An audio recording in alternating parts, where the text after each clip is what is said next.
Morning, everyone. So this is a short video just to tell you about a new tournament that's going to happen.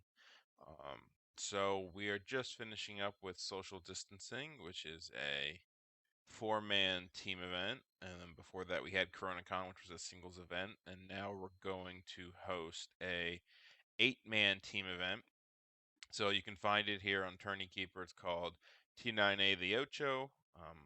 Currently, we have 9 teams signed up, and I know there's at least 3 or 4 more planned to. So, I mean, already that's almost 100 players from all different countries. We got Denmark, Germany. I think there's 4 American teams, Italian team, Belgian team, a mix between USA and Mexico. So, um, this video is supposed to be about that. Um, So the rules are very similar to social distancing. I thought I'd just go over at a very high level some of the things. It's a social event. We try to make our password Ocho for everything. Voice chat is heavily encouraged. As the TO, I have to handle a lot of rules questions or problems, and I'll say most of the conflict comes from people not in voice chat or things like that. Um, Usually what happens is a lot of times in voice chat it's very in the real games too, it's very easy to say intent, right? It's basically, hey, I'm putting this here to be in line of sight, or um, it's not too hard on UB for line of sight because you can see line of sight a lot of time, though there is times where that's come up, and or ranges and stuff.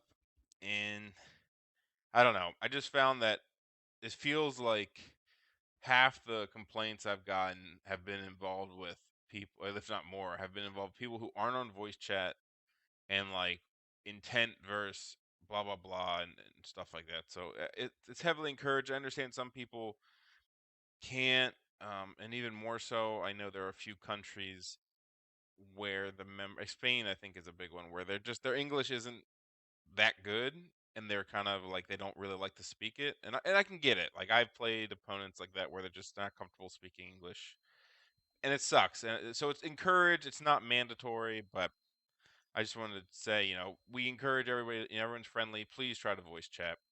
Um, so register by June 5th. So you have 2 weeks. It's a Friday to register. 8 players, 4,500 points. No alt armies or giants or weird rules. We are using the new ID book.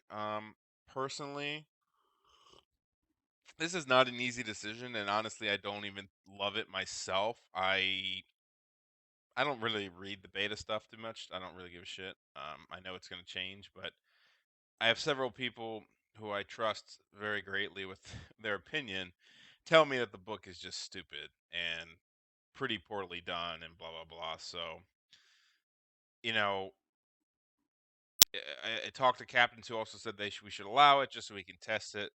So I'm not here to argue one way or the other because it's going to be allowed. I've already said that. I'll say I will keep a very close eye on this.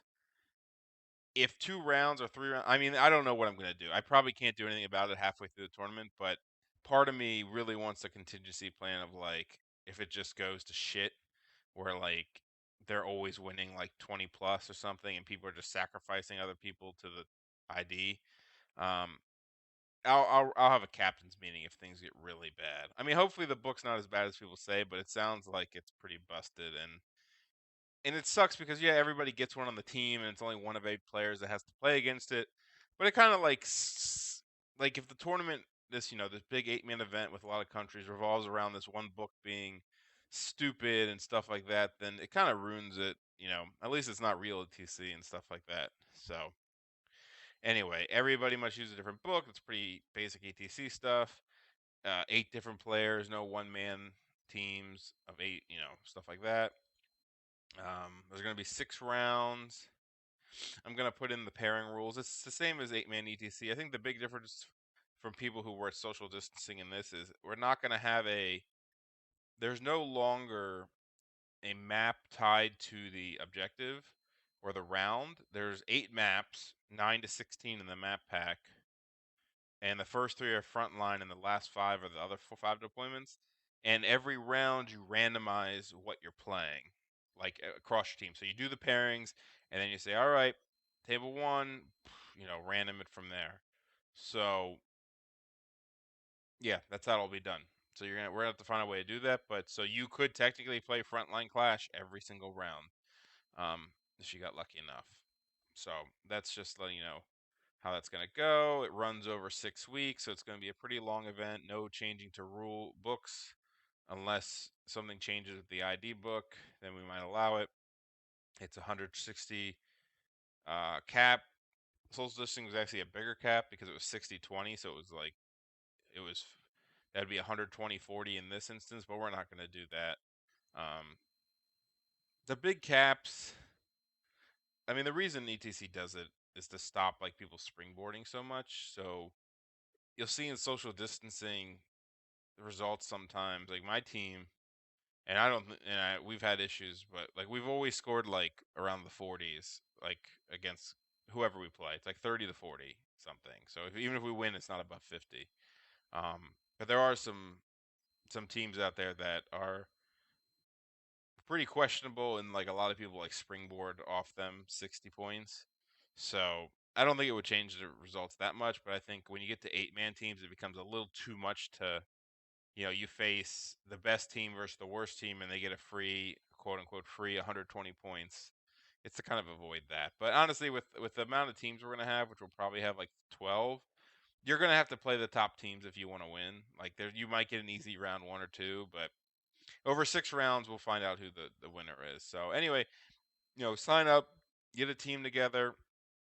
I will. I'm still debating, and I'll probably think about it more today and tomorrow. How I'm gonna do like a random singles team. The thing is, I don't want to do a singles team unless I need a ringer team, and I don't even want to call it a ringer team unless I need a team to make it even. Because I want it to be even teams.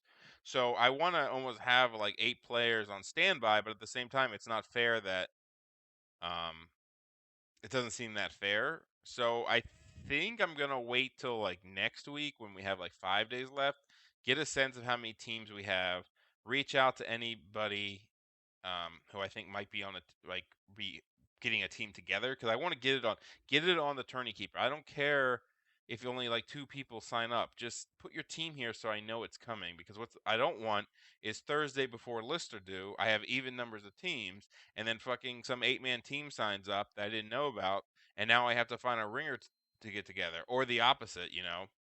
I have it's 2 days before we're odd, and I have a ringer team sitting there, and then somebody else. You know what I mean? I just want to know. So put your names down so I can tell.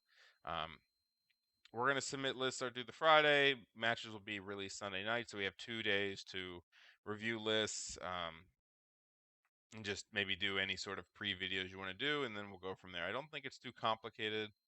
Um, yeah, it's pretty much all the info on this tournament that I have. So yeah, sign up and get to the USA Discord. Message me on Discord if you have any questions. Um, and then we'll go from there. All right, thanks, guys.